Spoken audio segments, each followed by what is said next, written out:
Good afternoon, everybody, and welcome to this MLS Listings podcast. I'm Mark Messimer, your Director of Outreach Services for MLS Listings, and I am really, proud and honored to welcome Robert Bailey of Bailey Properties into the studio today. Robert, president and co-founder of a premier realtor group over in Santa Cruz County.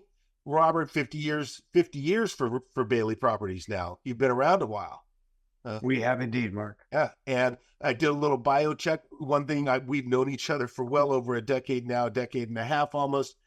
I didn't know you joined your local association at age 19. You obviously had visions. You had a plan of where you were going with this real estate career, but your dad brought you into it. It's a family business over there. It is indeed, Mark. And first and foremost, thank you. Thank you for the invitation to join you today. And thank you for everything you and your team do within MLS Listings, Inc. Bailey Properties is indeed celebrating its 50th year. It wouldn't be without the allies and partners that we have in the industry. And sitting right at the top of that list is MLS Listings, Inc. and the team. So thank you very much. You're most welcome. And I think that 50-year background,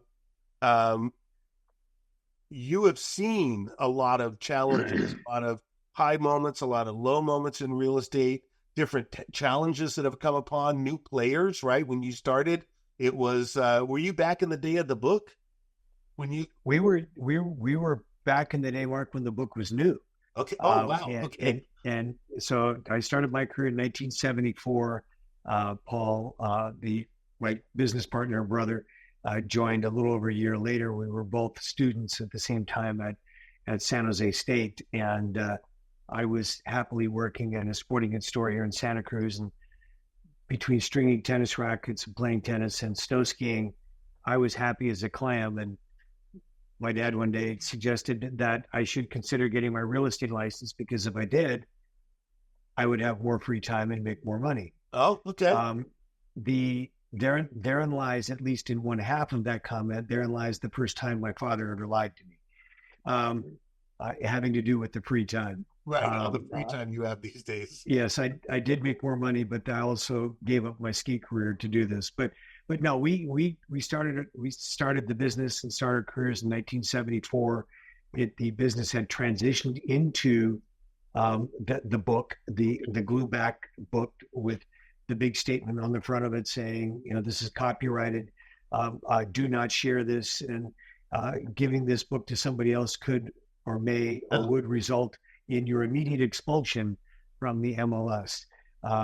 So we clutched that data to our chest very, very, very dearly. So yes, it was back in the day of the book and pre-hot sheet. So we went from the book to the book, and then a periodic printed out hot sheet that was faxed to you, and then over time migrated over to the wonderful world of the internet. Right, and here we are today. But along the way, we've seen disruption, we've seen outside influence, we have seen the marketplace in 07, 08 do its. I think your brother Paul was talking about today a 30% decrease for some people's homes during that time frame in Santa Cruz County, probably all over our 6-county footprint. And here we are today with the NAR proposal and the lawsuits and all that sort of stuff. And really looking for your perspective on, is this what's going to take us down, or is this really the opportunity that it's going to allow professional real estate, real estate professionals, I'll put it the other way, to really flourish?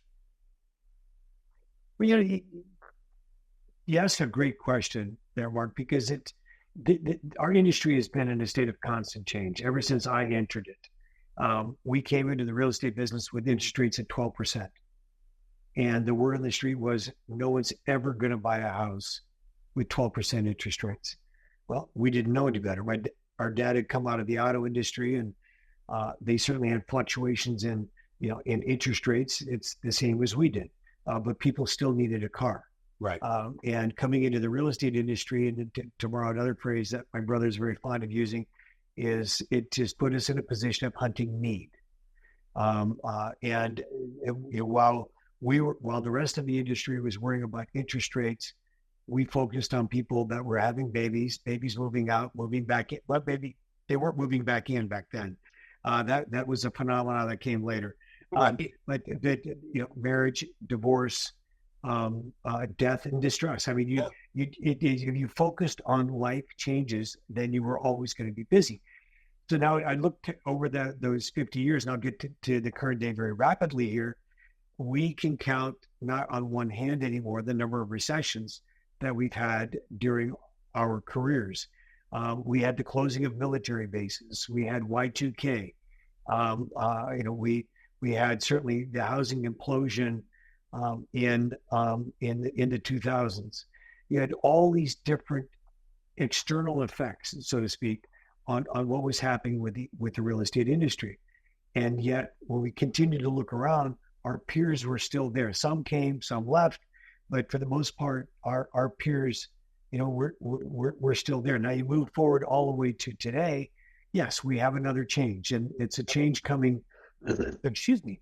It's a change coming regretfully at a time where there's some economic challenges out there that our clients are facing because of inflation, because of the increase in interest rates, which we can talk about that a little bit more in a minute. But to focus, on the NAR issue, so to speak, the class action lawsuit, it's yet another challenge, certainly to our industry, but it's even a greater challenge to our consumers. Right. And in many ways, the way I would look at this is, as you just put it a minute ago, therein lies the opportunity, because this lawsuit, the net result of this lawsuit, if you look at it pragmatically, if you look at it realistically, is not consumer friendly. It does not enhance transparency. It does not lighten the load on our clientele. It does not make housing any cheaper. It creates another level of challenges for our consumer and for those people in our industry that are focused on long-term careers, focused on relationship-based selling. There's a tremendous opportunity there to step in and guide our clients through this while we evolve as an industry. Right. Be the expert, stay relevant in the relationship, and be there with the answers when that consumer comes calling with, I read in the newspaper, right? Or I heard on the news X. And if you're prepared, you get to say, nope, it really isn't. So let's sit and talk about it. And once again, building that relationship. No, absolutely. And we're spending a tremendous amount of time with our associates. I mean, I'm teaching 2 separate workshops every week that are entitled Let's Talk Real Estate. And the primary topic right now is all about buyer representation. It is about understanding your value proposition, not that it wasn't there already, but how to articulate it right.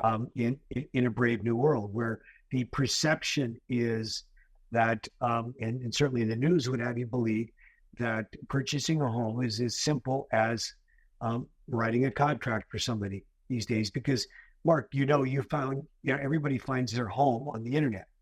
Well, I would argue that they find a house on the internet. A house, yes. But there's a huge difference between finding a house on the internet and, even if it is the right one, making that one your home.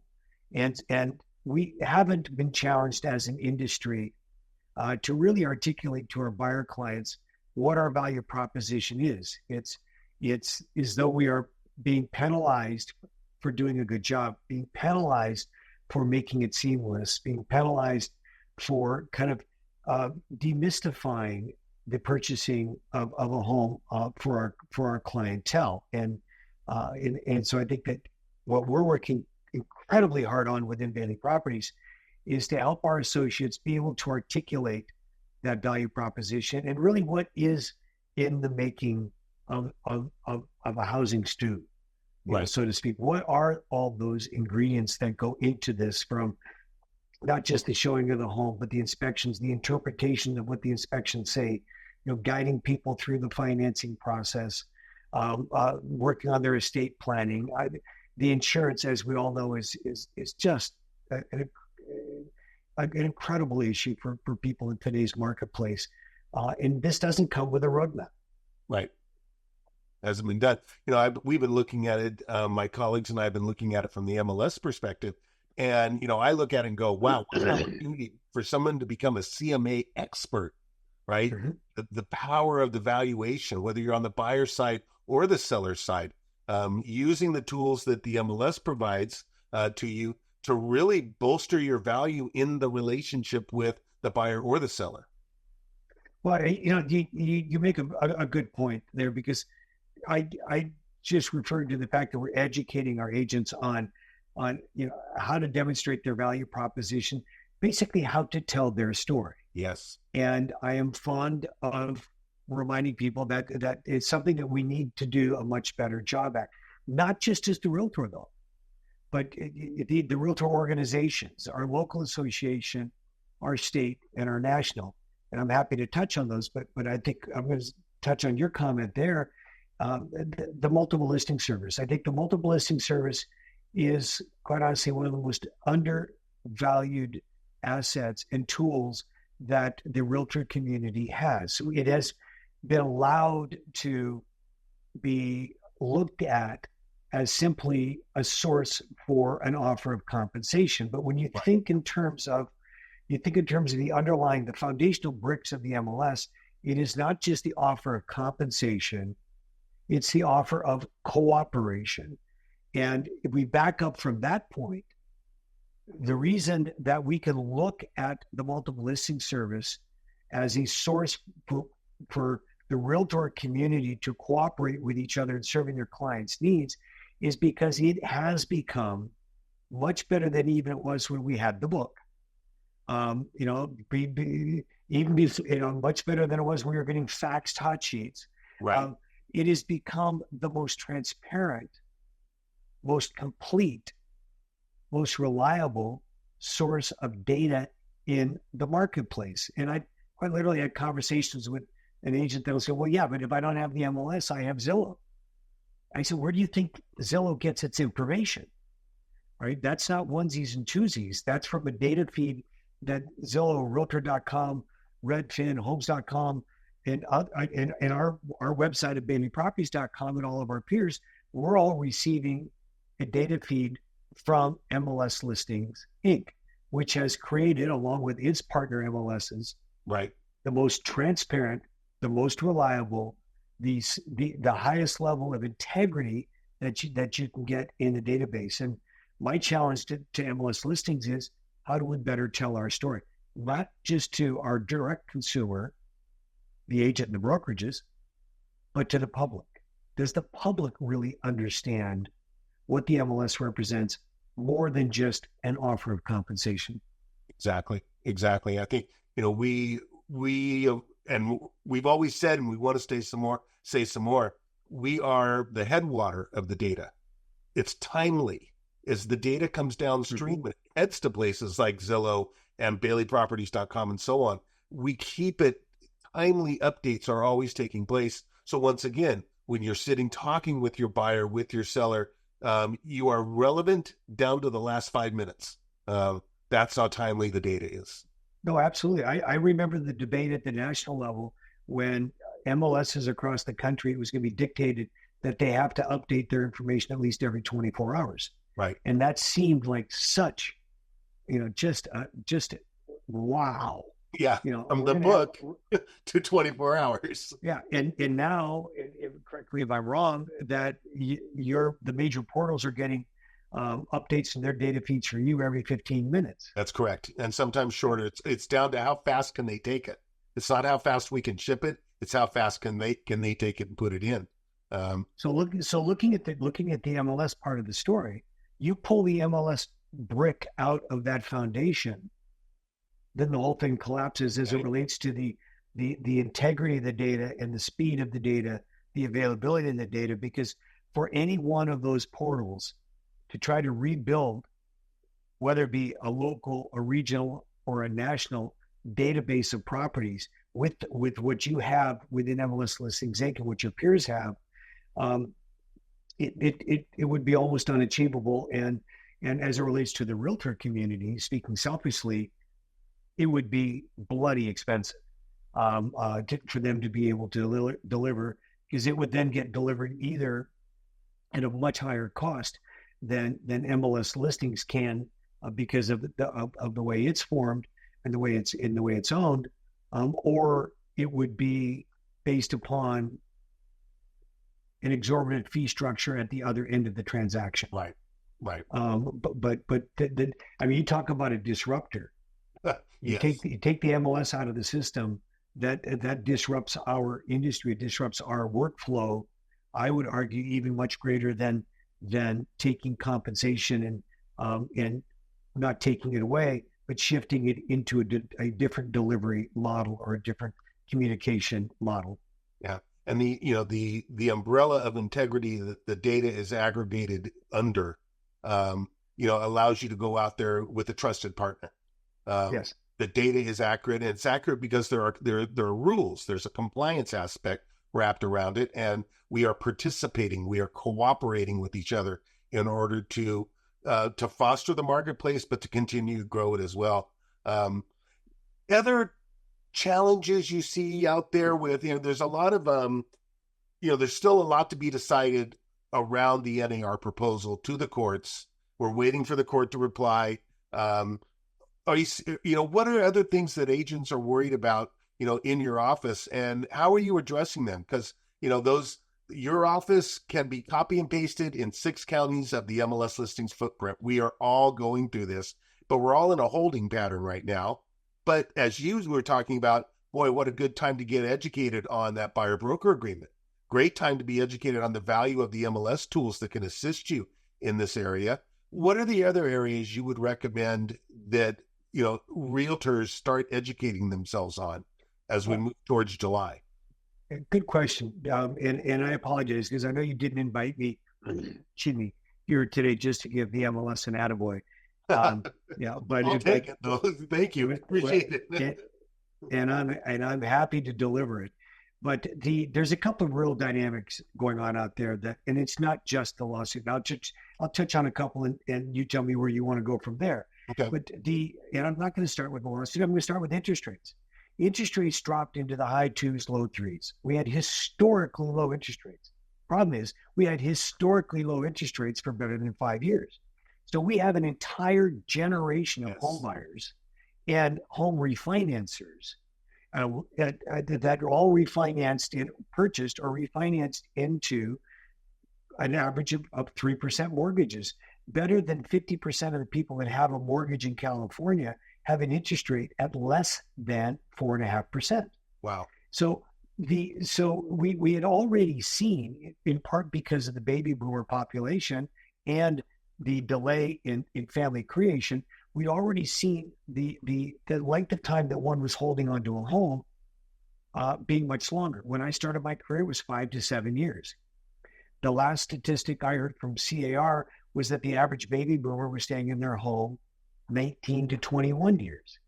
So that's a 4-time multiplier, and that wasn't based upon interest rates. But now you have a generation of homeowners that, even if they don't, we used to talk quite often about the fact that you marry your house and you date your rate.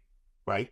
Well, now, I'm married to my rate and I can't afford to divorce my house. Correct.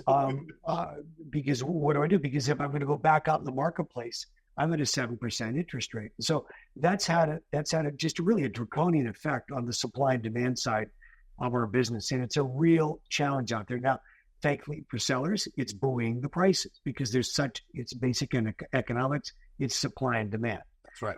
There's some rare markets, much like Santa Clara County, but I think that going back to what I said a few minutes ago, and then I'll touch on the NAR aspect of this, is agents out there, realtors out there, and members of MLS listings need to focus all of their attention on need, on being able to identify their clients' needs, and then work toward those. Because again, while we worry about the interest rates, life is happening in the marketplace today. So I think it's absolutely, amplifies the need to be a relationship-based business.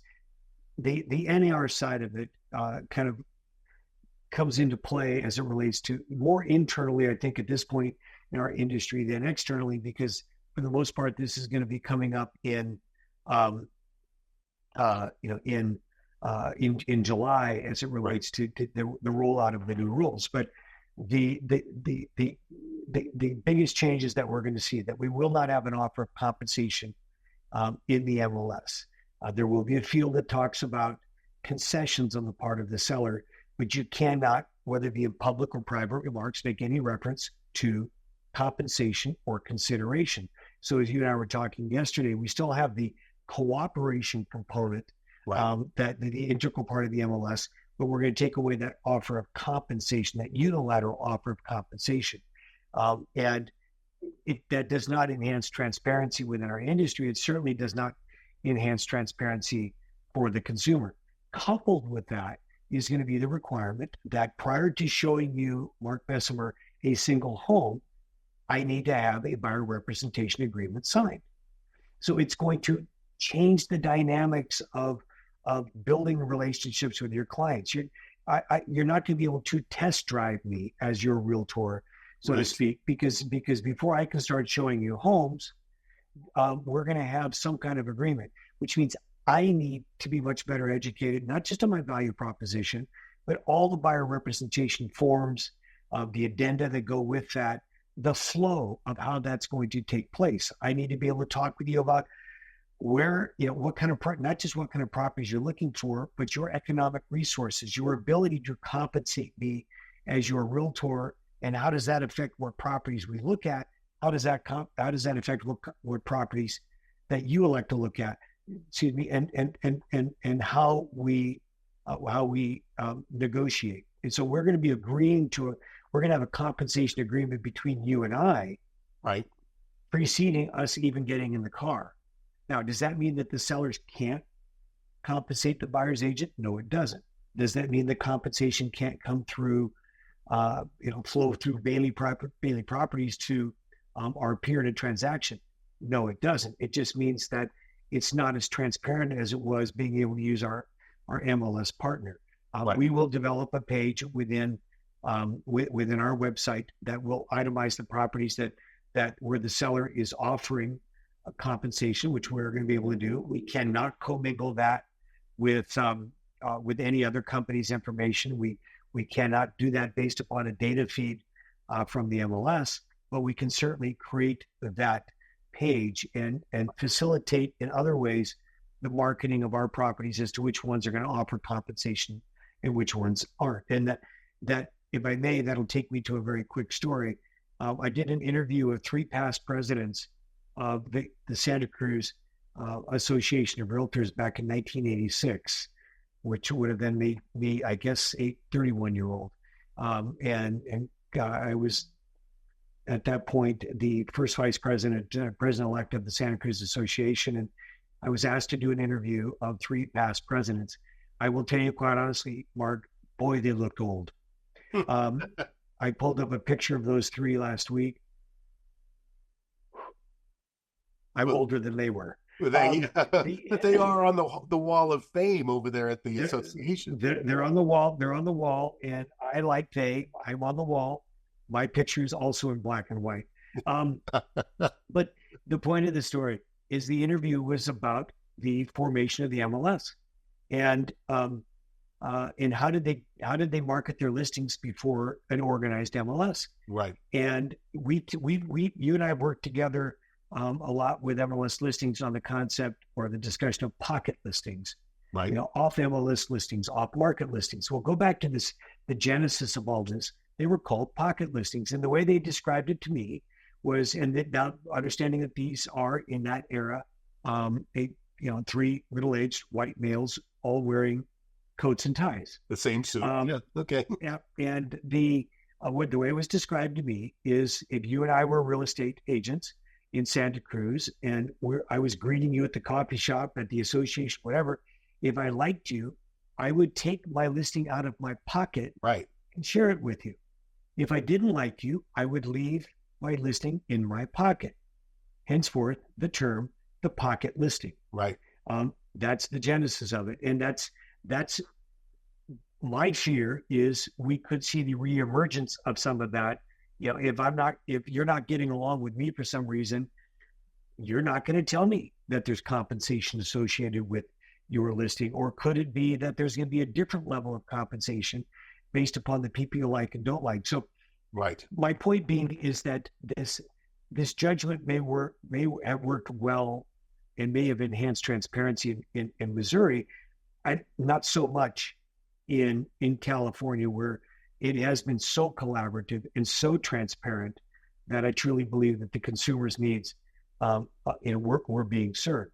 But so that's going to create a challenge on our end of it. So I think our own agents educating themselves on two things. One, the sources for identifying the relationship with you that we're going to have as it relates to offer compensation, whether it be from your seller or from you. And the flip side of that, a much deeper dive and analysis with our consumers as to their qualifications, their ability to fund the buyer side compensation. Because one of the other guidelines that's going to come out, one of the other rules that's going to come out is once you and I agree to a level of compensation in our buyer representation agreement, at whatever percent or number that is, if the seller is then offering a higher percentage, I cannot accept any portion of that higher percentage without going back and renegotiating my compensation agreement with you. So for my example purposes, I've agreed to work with Mark Messimer and accept a 2% brokerage fee. I then show you a property where the seller is offering a 3% brokerage fee. And again, this is just internal to Bailey Properties. Not even hinting that would be anybody else's policy. But if I've agreed to find you a home and represent you for 2%, that additional 1% is going to go one of two places, back into the seller's pocket or into yours. So it's going to be imperative that realtors out there not only understand their value proposition, but understand the value of their time and their energy, because I think what is being sold to the consumer is something that the reality of what it means to be a realtor in today's marketplace. Nationally, and we live in rarefied air here, nationally, the average income of a realtor is $48,000. There are not a lot of people in today's world that will take full-time employment for $48,000 a year, particularly understanding that you don't get it every 2 weeks. It doesn't come with PTO. It doesn't come with benefits. Right. But it does come with the privilege of working 7 days a week. And a significant amount of risk. And a significant amount of risk. So I think I think it's just something that, and I'm not feeling sorry for us as an industry or myself or any of our peers, but I think it's a reality out there that as much as anything else, Mark, we need to face as an industry and up our game. I was just going to say those exactly. 3 words. It's time to up the game, and those that do, I believe, will prosper in a somewhat chaotic time. But there's always opportunity inside of chaos. Oh, absolutely, and we may lose some peers to this change. I mean, I mentioned the 6 recessions earlier. There have been disruptors every single year, decade, quarter century. I mean, there's a new disruptor every time we turn around. And what we talk a lot with our realtors about within Bailey Properties is be the disruptor. Don't accept the status quo. Right. Step out, because I think it was Will Rogers that said that you can be on the right track, but if you're just sitting there, the train's going to run you over. Going to hit you. Yeah. It's going to hit you. And so what we try to counsel our people is be agents of change. Yeah. Embrace the evolution of our industry. And if you do, you won't be subject to the revolution that everybody believes is taking place. So I think there's absolute opportunity in this today. Wonderful. In the changes. Robert, it is always so enjoyable to be with you, to discuss things like this as we do from time to time, but also when I see you out in the marketplace talking with everything from The Chamber of Commerce, I heard you were with them, a local chamber last week, talking with consumers, but also talking with the industry at multiple levels, whether it be as a member of our board at the MLS, but also at your local association, at your state association, and at your national association as well. We thank you for your representation and your guidance today. It's been very helpful. Looking forward to having you back. Well, I appreciate it, Mark, and thank you. And please thank the rest of your team for me on behalf of not just Robert Bailey, but Bailey Properties and our industry, because MLS listings and your peers out there are a foundational piece of what we do. So thank you. You're most welcome. Thank you. Bye now, everyone.